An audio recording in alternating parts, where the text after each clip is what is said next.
என்ன என்ன பெரிய 10 மாசம் கஷ்டப்பட்ட? உள்ள ஒரு இருட்டு, ஒரு லைட் கிடையாது, ஒரு ஃபேன் கிடையாது, ஒரு ஏசி கிடையாது, கரண்ட் படுக்க ஒரு பெட்டு கிடையாது, பேச்சு துறைக்கு ஒரு ஆள் கிடையாது, தவிச்ச வாய்க்கு தண்ணி தர ஒரு நாதி இல்ல.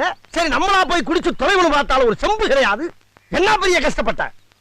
கண்ணை கட்டி காட்டுக்குள்ள விட்ட மாதிரி வடக்கும் தெரியாம கிழக்கும் தெரியாம சிறைச்சாலையில கிடந்திருக்கேன் நான். அது எப்படி கிடந்தேன்? அப்படியே 10 மாசமா குரங்கு மாதிரியே இப்படியே குத்த வச்சே உட்கார்ந்து இருந்தேன். எங்க 2 நிமிஷம் நீ குத்த வை பாப்போம். குத்த வை. என்ன வச்சு எவ்வளவு ஜாலியா இருந்த நீ? நல்லா 10 மாசமா ஒரே விளாக்கல். வளகாப்புங்கிற பேர்ல வளையல் போடுறது, பூச்சுடுறது, புது புடவையா வாங்கி சுத்திக்கிறது, விருந்துங்கிற பேர்ல கண்ணதுகள் எல்லாம் குழைச்சு உருண்டை கட்டியா உள்ள இறக்கி லோரத்தினை கொல்ல பார்த்தது இல்லாம கஷ்டப்பட்டாச்சு. சரி அவ்வளவு தின்னு இல்ல பிள்ளை கலரா பறக்கணும் 100 கிராம் குங்குமம் வாங்கி முடிங்க வெள்ளையா பிறந்திருப்பல. யார் கஷ்டப்படுறது, யார் பேர் பாக்குறது?